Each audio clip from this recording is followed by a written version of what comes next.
Bueno, mis hermanos, el día de hoy, mis hermanos, como saben, he estado tratando y a lo mejor no lo voy a hacer para todos los atributos comunicables, pero el día de hoy, mis hermanos, vamos a estar viendo nuestra respuesta a la justicia de Dios. Si es un atributo comunicable, ¿cómo lo debemos entonces mostrar nosotros como cristianos? ¿Cómo se debe de ver en nosotros el atributo de Dios? ¿Sí? Nuestra respuesta a la justicia de Dios. ¿Cómo deberíamos nosotros actuar, vivir en respuesta a que Dios es justo? ¿Sí? Y si ustedes recuerdan, mis hermanos, les dije que de manera de introducción buscaran, leyeran la historia de Usa, ¿sí? Donde Dios mata a Usa. Segunda de Samuel, capítulo 6, la siguiente diapositiva, por favor. Segunda de Samuel, capítulo 6, versículos vamos a leer del 5 al 7. ¿Sí?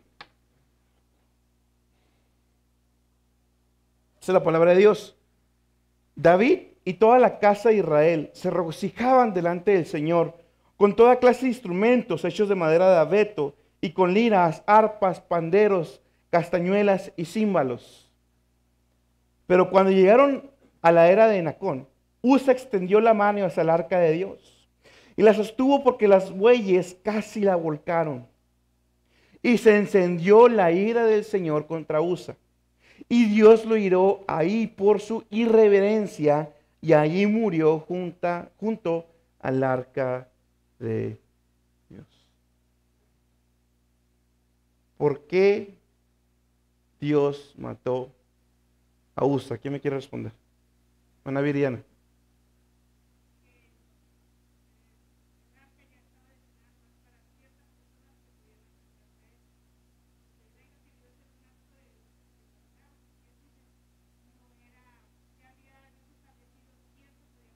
Uh-huh.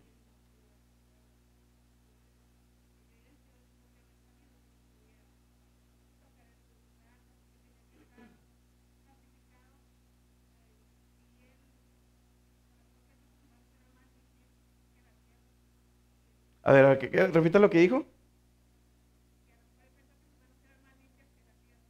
Ahí está. Mi hermana ya redujo todo lo que ya explica. Eso es. O sea, si lo escudriñamos y lo escudriñamos y lo escarbamos, el pensamiento de Usa fue: mi mano es menos impía que la tierra que está haciendo y obedeciendo a Dios, siendo tierra. Y yo, que peco todos los días, pienso que mi mano va a ser más limpia que la tierra. Mis hermanos, el punto de que me leyeran esa historia era de que a veces estamos igual que Usa. Porque creemos o exageramos en algunas cosas, mis hermanos, cuando, hermanos, siendo sinceros, o sea, hay cosas, o sea, no estamos poniendo lo que realmente es justo y santo, y a veces exageramos en otras que estamos cayendo en fariseísmos. La cuestión, mis hermanos, ya hablando de Usa, ¿sí? Lo primerito, mis hermanos, para empezar, el arca no debe ser transportada de esa manera. Primer error, ¿sí? El arca no se debía transportar de esa manera. El arca tenía, pues, dos laterales donde metían las varas y podían cargarlos para asegurarse de que no tocaran el arca. Esa es una. Número dos, como dijo mi hermana, nomás había una familia de los levitas que se encargaban de mantener todos los objetos sagrados de Dios. Nomás había una. Y ellos sabían que nunca debían tocar el arca de Dios, el trono de Dios en ese momento. Número 3, creo, lo que les acabo de decir. Usa creyó que su mano era más limpia que la tierra que está obedeciendo a Dios. Mis hermanos, a veces este tipo de textos, este tipo de situaciones, a veces cuando la leemos podemos caer por nuestra carne, lo que quiera. ¿Qué Dios tan severo? Oye, como decía mi hermana, el acto de Usa, pues en principio era bueno, pero no para con Dios. Humanamente era bueno. ¿Cómo Dios puede matar a alguien cuando su intención, su corazón? Es que Dios conoce mi corazón. Tengan cuidado, Dios conoce mi corazón, ahí está, pregúntale a Usa. ¿Sí? Mis hermanos, a veces al leer el Antiguo Testamento podemos encontrar ese tipo de cosas. Dios mandó matar gente en el Antiguo Testamento a través del ejército de Israel. Y él mismo también lo hizo muchas veces. Y a niños y mujeres, todo junto. ¿Cómo explicamos, mis hermanos, que Dios se haya comportado de esta manera? Porque ese es el ataque que hay al cristianismo, o parte del ataque que hay al cristianismo. Y eso, si usted recuerda, mis hermanos, eso fue uno de los motivos por los que se formó el canon. Porque hubo un tal Marción, si no me equivoco, en su nombre por ahí va, que lo que hizo fue, el Dios del Antiguo Testamento no tiene nada que ver con el Nuevo. Voy a quitar todo el Antiguo Testamento, voy a quitar todo lo que se ve, esas pinceladas de ira que hay, las quito, y se quedó nomás con unas epístolas de Pablo. La iglesia dijo, ¿a dónde, Señor? Y la iglesia formó el canon. ¿Sí? Guiados por Dios. De manera, mis hermanos, que cuando vemos esos actos, ese tipo de actos de Dios, aún en nosotros mismos es normal que haya duda. Jesús está perdonando pecados y abrazando, juntándose, perdonando a una prostituta, pero de este lado Dios manda a matar mujeres y niños todos juntos.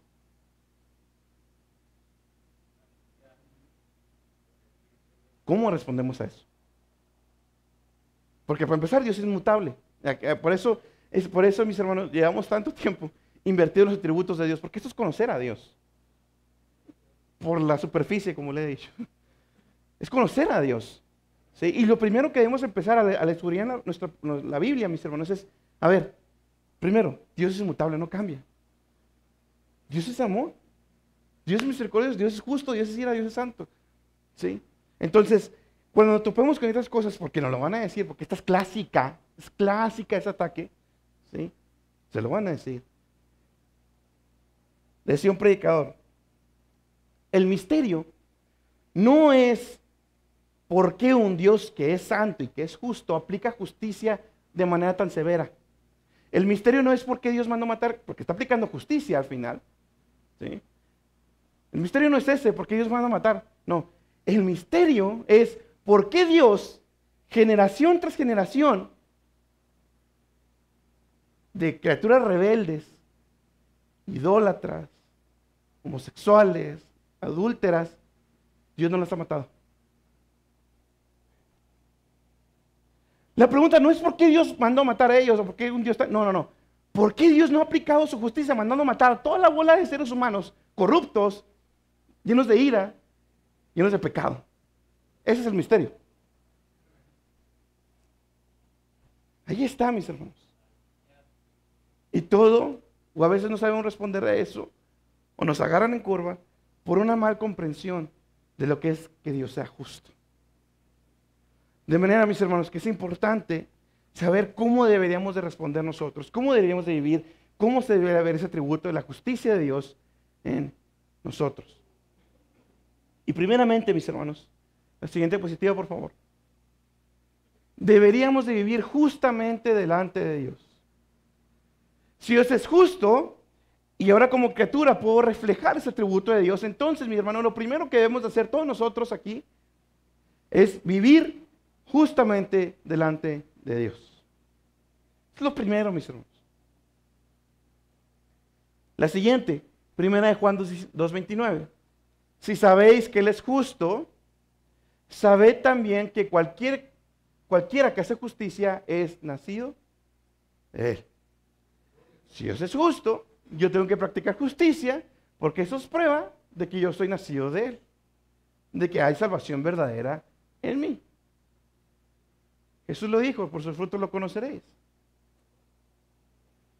Tenemos también 1 Juan 3:7.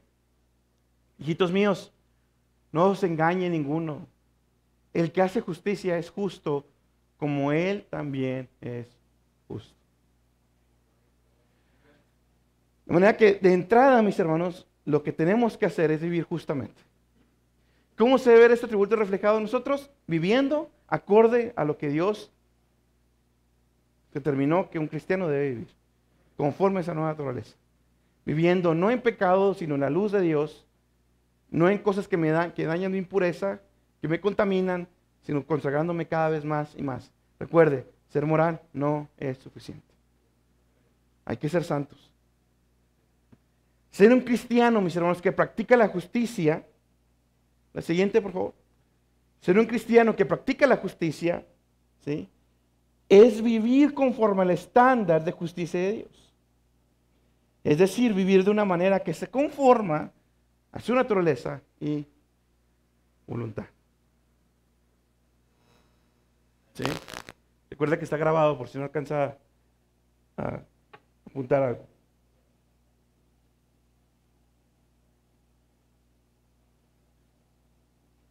El ser humano, ¿sí?, porque así debemos de reflejarlo. Ahora, el ser humano ha pecado, está corrupto, de manera que esa imagen, porque estamos hechos a imagen de Dios, ya no reflejamos lo que Dios quiere que reflejemos antes de ser cristianos, ¿sí? De manera que el ser humano siempre, mis hermanos, está redefiniendo el bien y el mal.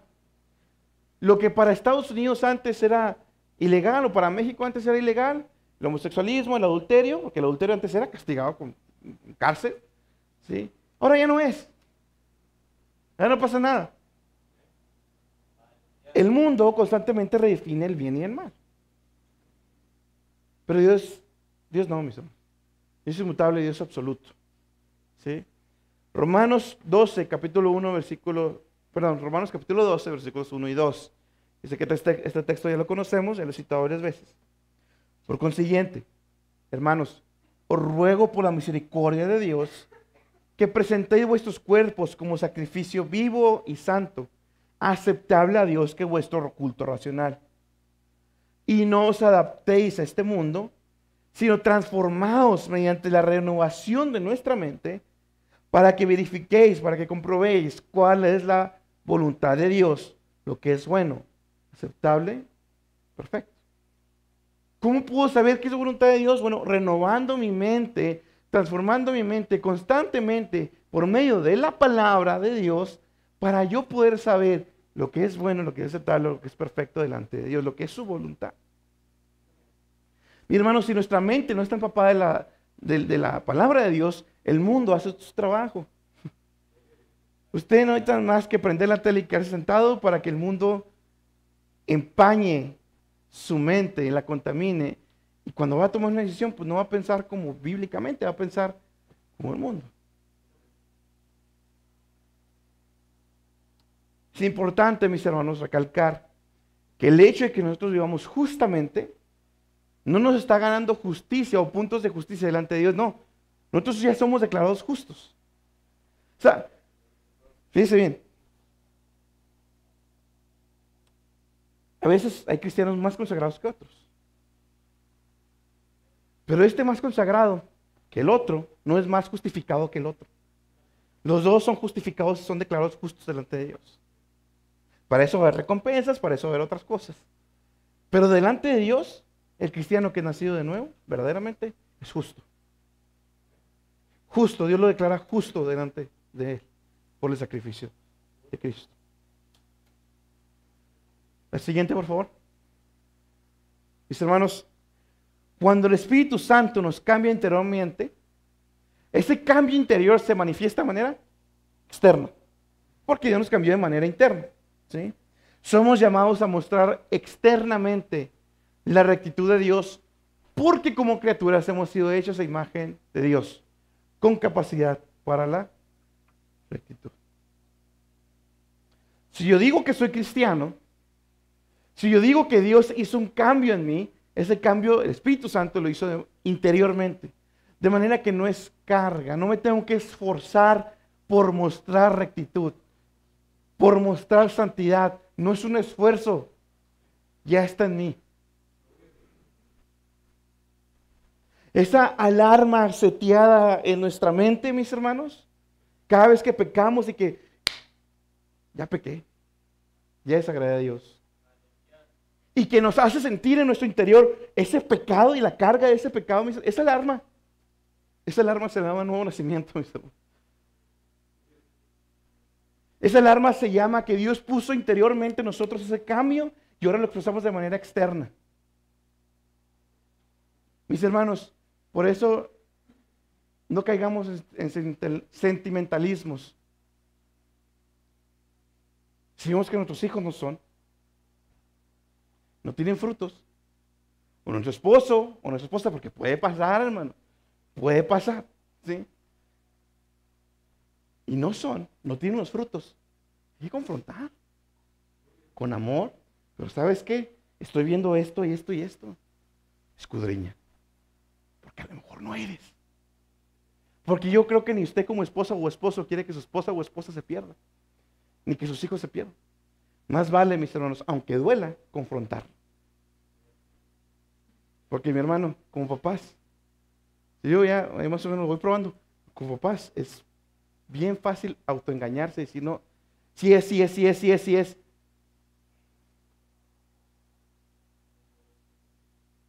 Ya lo viví una vez con una familia.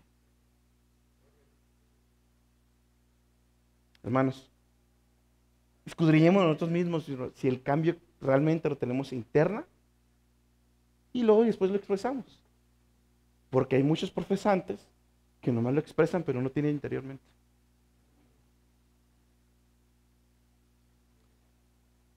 Yo se lo llegué a decir a jóvenes allá. Hay jóvenes en su momento, servían más o estaban más en la obra, asistiendo más constantemente que muchos quisieran. ¿O qué dicen que? Sin embargo, tus actos externos no te ganan nada delante de Dios. Porque no has sido renovado de manera interna. La justicia, mis hermanos, en nosotros también se puede ver reflejada en actos bondadosos. Jeremías 22:3. Jeremías 22:3 dice, así ha dicho Jehová, haced juicio y justicia y librad al oprimido de mano del opresor. Y no engañéis y no robéis al extranjero, ni al huérfano, ni a la viuda, ni derraméis sangre inocente en este lugar. La justicia también la podemos expresar de esa manera, mis hermanos, con actos bondadosos. Pero ¿qué es un acto bondadoso? Lo que Dios ha dicho que es un acto bondadoso. Eso es lo que Dios quiere, esos actos bondadosos, ¿no? Y aquí nos está dando ejemplos, ¿no? Librar al que está oprimido, ayudar al que no necesita, sí, lo tenemos también en los evangelios. Estuve en la cárcel, no me visitaste, estuve enfermo, ¿sí? Ese tipo de actos, mis hermanos, cuando los hacemos, también estamos mostrando esa justicia de Dios.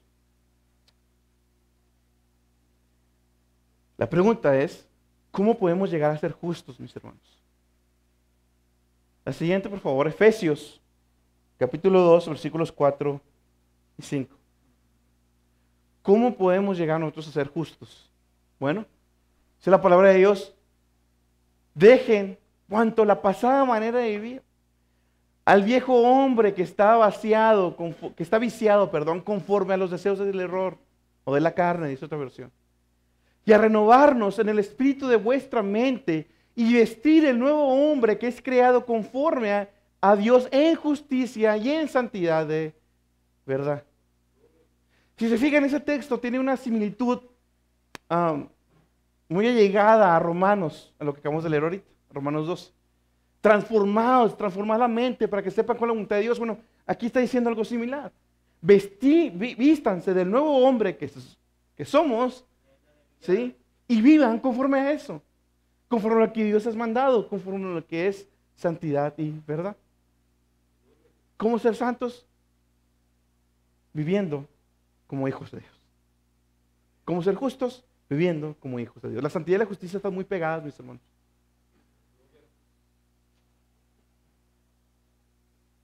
Tengamos cuidado en caer en actos, en creer que mis actos me ganan justicia, o me hacen más justo, me hacen más santo. El que algo nos haga más santos, porque justos ya somos, más santos, eso es obra del Espíritu Santo. Y es lo que yo les explicaba, que nuestra consagración, ¿sí? Nuestra santidad es mi consagración más el Espíritu Santo haciendo efectiva esa consagración. Y así es como Dios me ayuda a ir creciendo. Pero mis obras por sí mismas, no me hacen más santo. No caigamos como el fariseo y el publicano. Señor, yo vengo y sirvo aquí cada domingo, Señor, no falto. Ni a las veladas, y aquí estoy, y diezmo, y soy mejor que el otro hermano que cada lo veo dominguero, el otro hermano, y yo aquí estoy, Señor, todo entre semanas, Señor, aquí estoy.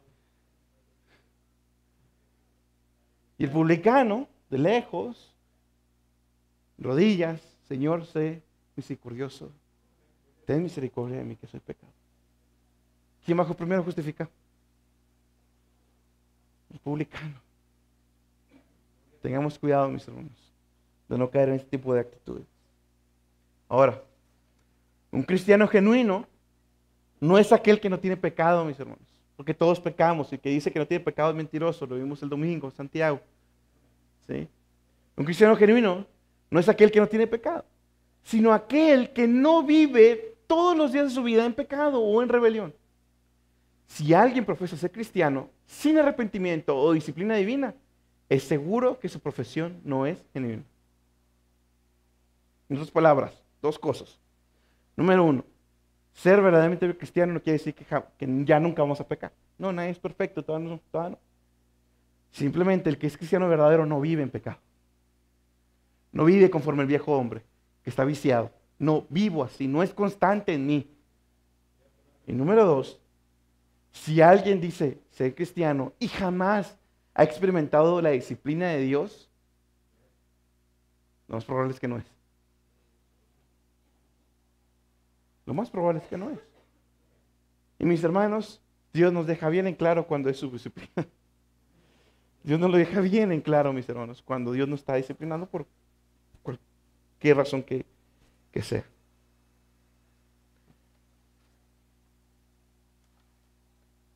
Entonces, nuestra respuesta a la justicia de Dios primero debe ser vivir conforme a esa justicia, ¿no? Vivir justamente delante de Dios. Número dos, la siguiente diapositiva, por favor. Deberíamos de vivir con gran confianza en Dios, mis hermanos. Saber que Dios es justo nos debería de llevar a vivir con más confianza en Él.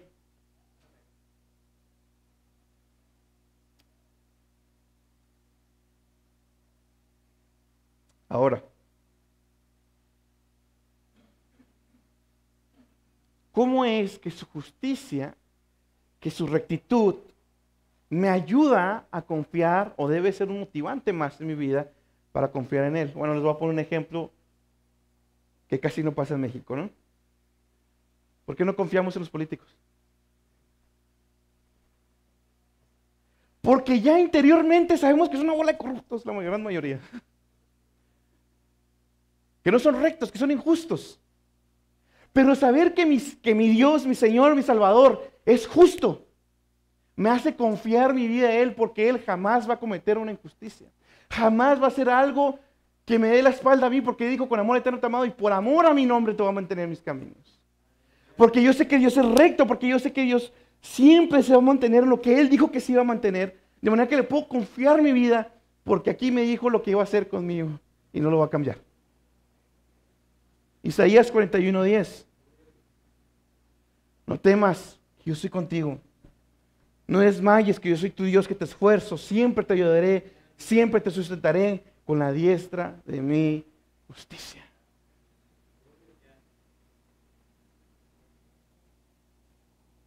Mis hermanos,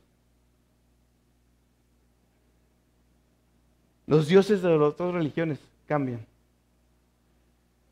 Se mueven, sabrá Dios que... No, este Dios, el Dios verdadero, mis hermanos, nos debe inspirar confianza, porque Él es rey y es un rey justo, que no va a haber jamás corrupción en Él. Número 3, su justicia también nos debe de llevar a orar. Debe ser un motivante más, mis hermanos, para orar a Dios. Fíjense qué interesante, y aquí también me voy a detener poquito. Lucas capítulo 18, versículos 7 y 8. La siguiente, por favor.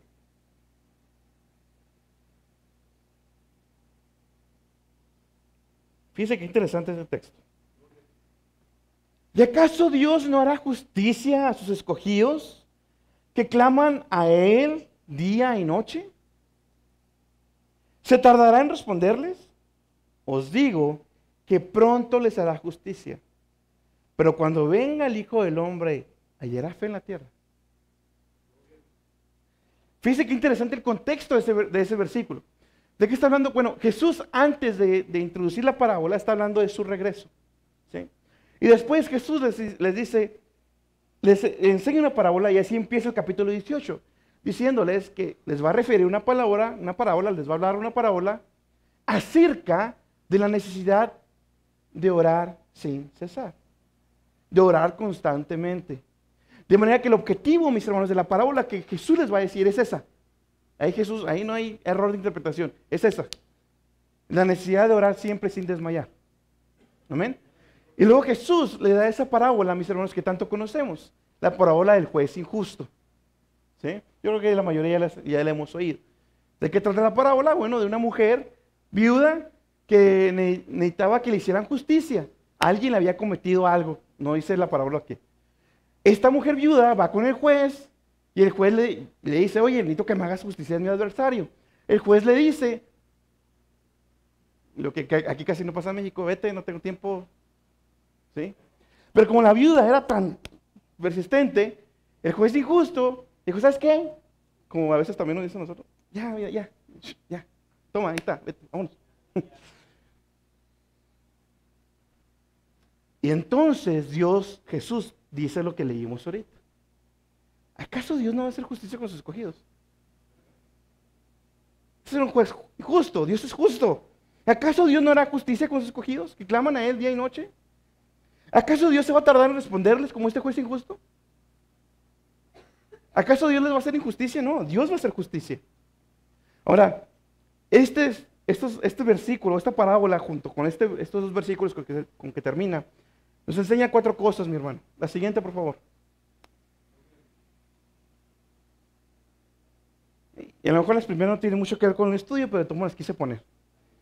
Número 1, nunca dejemos de orar al Padre con fe que Él nos responderá. La viuda es insistente y obtuvo su respuesta de un juez injusto. Si Dios es justo, ¿cómo no nos va a atender? Él no va a tardar en respondernos. Ahora, la respuesta también puede ser un espérate, para que no tenga en su mente que ya Dios, no. La respuesta puede ser, todavía no es tiempo. Es una respuesta, todavía no es tiempo. Número 2, entender que Dios es quien hace justicia. Cuando estamos padeciendo injusticias, debe ser un motivante más para llevarnos a orar. Si yo sé que la justicia perfecta la hace Él, pues ¿a quién tengo que acudir? A estas manitas que Dios me... este carácter que Dios me dio. A Dios. Y Él se encarga. Él se encarga. Ahora, cuidado, no, Señor, que descienda como el fuego, como Elías sobre aquella persona que... No, mi oración debe ser, Señor, no aguanto, ayúdame, haz algo. No sé, Señor, ten misericordia de esta persona, ayúdame. Amén. Cuidado de pequeños Elías aquí. La justicia, la siguiente, por favor. La justicia no la aplicamos nosotros, hermanos. La justicia no la aplicamos nosotros, mis hermanos. Que Dios dejó medios, porque ahí está en Romanos, capítulo 13, si no me equivoco, creo, si no me equivoco, donde tenemos las autoridades civiles, donde hay que sujetarnos a ellas, donde Dios también puso sus autoridades para resolver ciertas situaciones. Sí, amén, podemos recurrir a ellas conforme lo veamos. Pero mi hermano, a Cristo le cometieron la peor injusticia y no abrió su boca.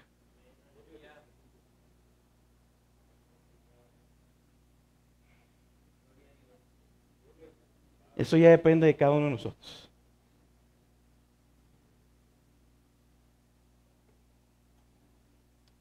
Nos muestra que la fe y la oración perseverantes son necesarias para la apropiación de sus promesas. Para la apropiación de sus promesas. ¿Sí me explico con ese punto, mis hermanos? Que va a haber promesas, bendiciones de Dios que no vamos a tener si no estamos orando. Sin desmayar. Sin cesar. A lo mejor Dios sí le va a dar esa economía que necesita, pero necesita estar orando. No sé. Bautismo del Espíritu Santo, necesita estar orando hasta que Dios te lo dé. Cesantemente, constantemente. Y ahí es cuando entra la pregunta de Jesús. Pero, cuando yo regrese, ¿habrá alguien que esté orando así?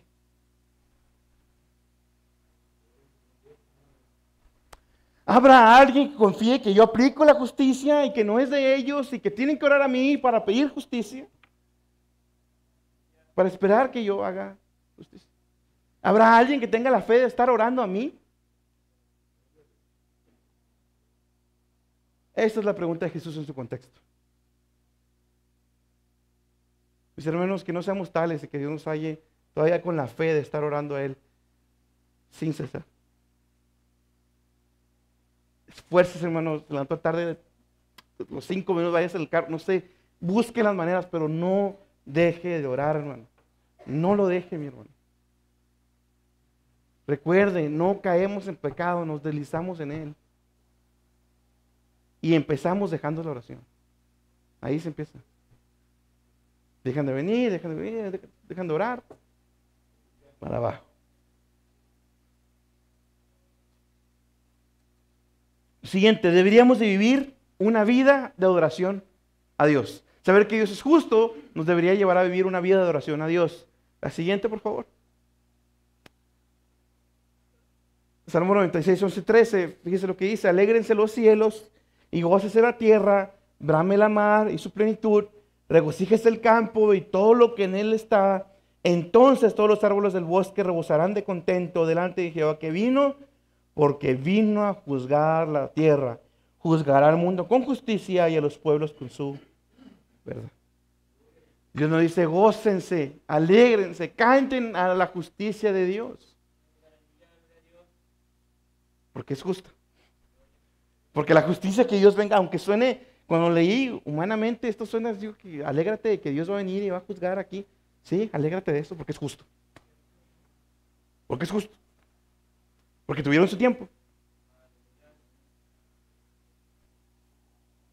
Apocalipsis 15, 3 y 4 también dicen algo similar. Por último, deberíamos de proclamar la justicia de Dios a otros. Si Dios es justo, una manera de reflejar ese atributo, mis hermanos, es proclamar la justicia de Él. Es proclamar su palabra, su evangelio, mis hermanos. Otra manera en que la palabra nos manda a mostrar la justicia de Dios es por medio de la proclamación de su justicia. El siguiente es Salmo 40:10. No oculté en mi corazón las buenas noticias acerca de tu justicia. Hablé de tu fidelidad y de tu poder salvador. A todos en la gran asamblea les conté de tu fidelidad y tu amor inagotable. ¿Y qué sigue, por favor? Salmo 71, 15 y 16. Mi boca publicará tu justicia y tu salud todo el día. Aunque no sé el número de ellas, vendré a las valentías del Señor Jehová. Haré memoria de sola tu justicia.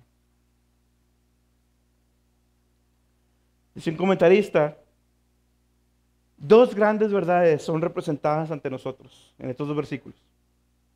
En primer lugar, aunque no comprendemos completamente la totalidad de las obras justas de Dios, todo lo que Dios hace, esto no debería impedirnos a decir a otros lo que sí sabemos.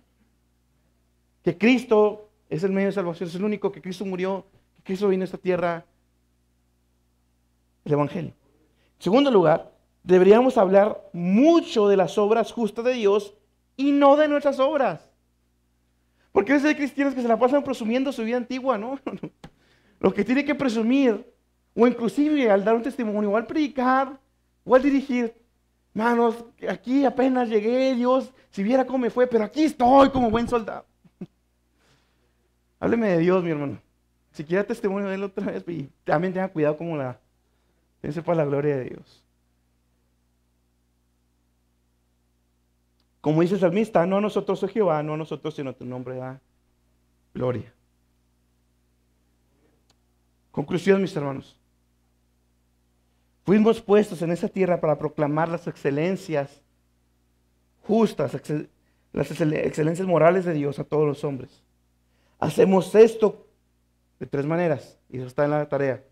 Hacemos esto de tres maneras. Mostramos el atributo de Dios de tres maneras.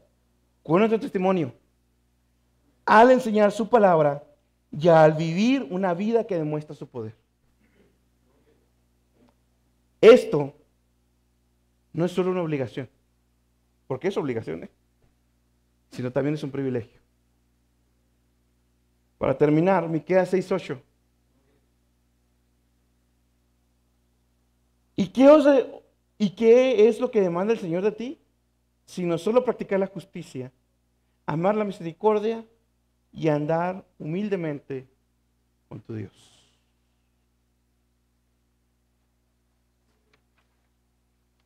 Mis hermanos, es un atributo comunicable porque lo podemos comunicar hacia los demás. Y Dios quiere que lo comuniquemos hacia el mundo, porque lo necesita. Pero primero, hay que vivir esa justicia de manera interna, mostrarla de manera externa y después proclamar la justicia de Dios.